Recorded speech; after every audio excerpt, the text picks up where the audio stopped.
Hello everyone, I'm Kseniya Shtalenkova from European Humanities University, which is in Vilnius, Lithuania.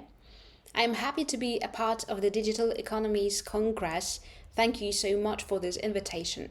My presentation will be dedicated to value signifiers in the digital reality, and this is a part of my investigation completed for the Open Semiotics series, which will be published this year. And I hope that it will be further extended as a larger publication, although I expect that it will require further labors to be suddenly inspiring, and for me, this Congress is indeed one of the important reasons for inspiration. As for this investigation, my initial idea was to integrate contemporary visual semiotics and anthropology of money, but I won't be going into details on semiotic methodology today, instead highlighting the general specificity of the transformations of money during digitalization, and focusing on money's indexicality associated with the spectrum of values visually signified both in economic sense and beyond. With this, I imply that money is a complex phenomenon that can be seen as a financial means, political tool, and historical artifact. It is important to say that quite a lot has been written on money in the framework of visual studies, either in terms of ideological implications of the iconographies found in currency design, or on the connection between material monetary forms and art in the context of financial crisis. But interestingly, the texts on money, which today can be considered classical, seem to be neglecting the visual significance of money at large. So what I am aiming at within this presentation is to outline why this focus may bring new perspectives for our understanding about money.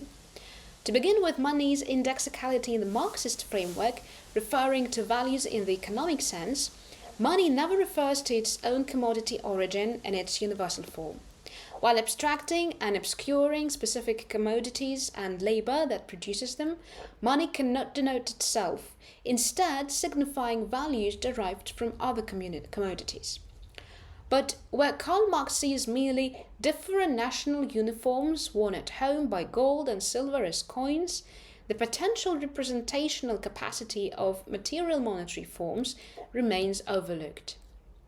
A broader framework for the conceptualization of money beyond economics was outlined in Georg Simmel's philosophy of money, emphasizing its symbolic meaning in ethical and aesthetic contexts, which imply the institutionalization of the values shared in a society at a certain historical period, embodied in money as a substance.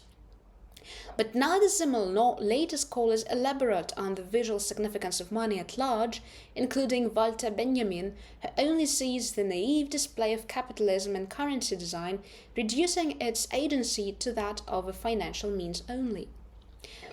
But material monetary forms have always indicated value through their imagery, inscriptions, and physical presence as metonymic signifiers. Currency design helps to establish the legitimacy of coins and banknotes by the following references. First, it is authority representations with the portraits of rulers or national symbols asserting who controls the currency. Second, it is historical and political messaging with texts and images linking currencies and state narratives.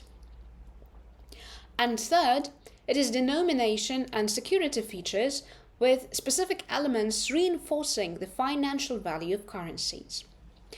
Thus, when circulating as material monetary forms, currency never referred to value abstractly, as their visual and material embodiment aims to construct an association between money and state power, history, and trust.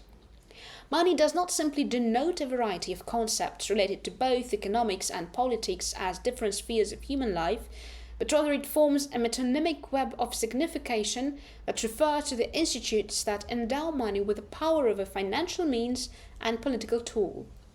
Moreover, material monetary forms cannot be considered as a credible financial means without first being a credible political tool, as it is state systems that issue money for further circulation as abstract capital, obscuring its political origins globally.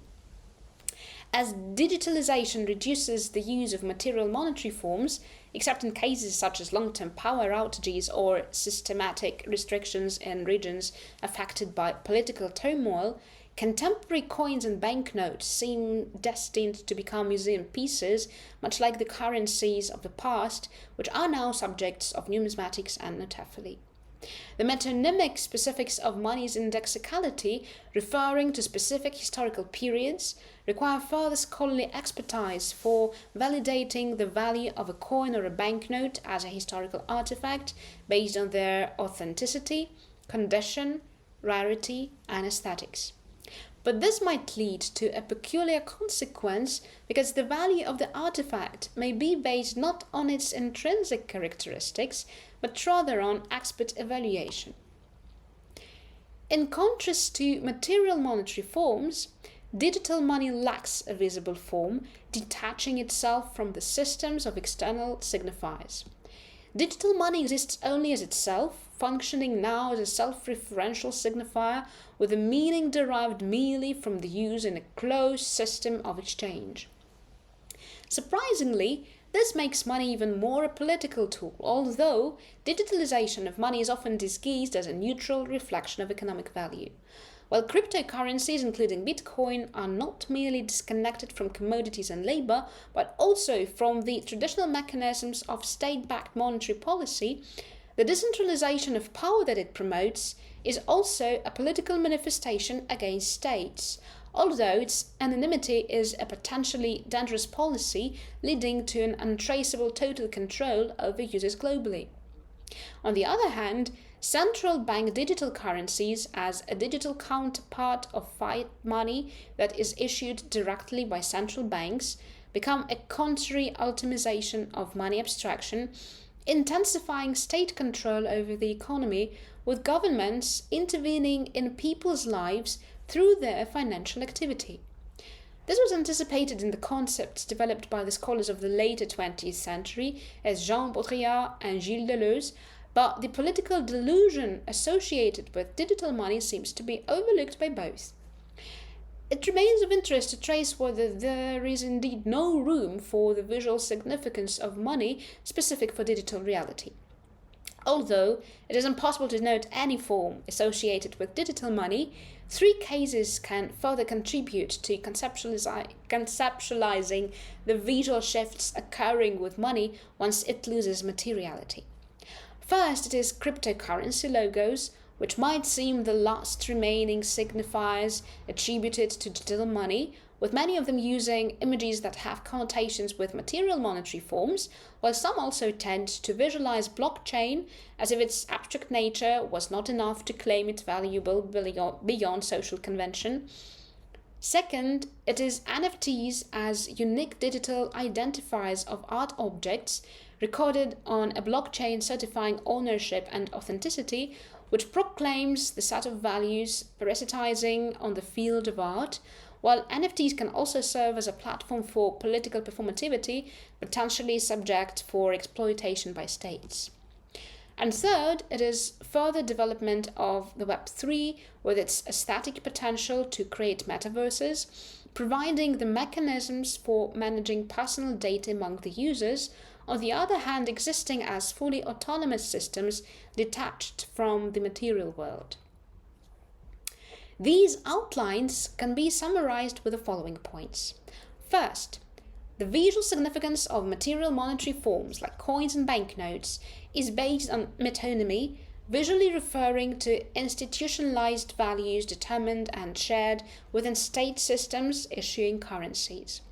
While material monetary forms have always required external signifiers, digital money marks a historic break where money becomes self-referential for the first time, no longer pretending to be something else while circulating as pure exchange.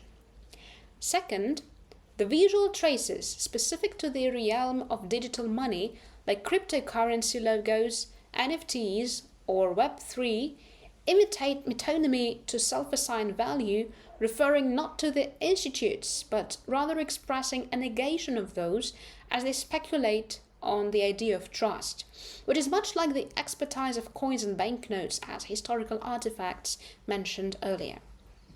As digital money no longer relies on visual mediation and exists purely as an abstract entity in circulation, it could have seemed to acquire the specifics of the thing in itself, although it is still bound to computation and networks of power. And third, it would be of further interest to witness what will be happening not only to visually traceable value signifiers in money, but more specifically to the values and institutes that determine them. As what we observe now is not a liberation from existing monetary institutes, but rather a politically biased step to re-establish institutes, promoting a set of values in between the radicalization of further decentralized power in the global context of total control over the users who network via cryptocurrencies, and ultimate centralization via central bank digital currencies within single states, which represent only an upgraded institutional framework for circulating money. At this point, I will stop. Thank you. I will be happy to further discuss questions and comments.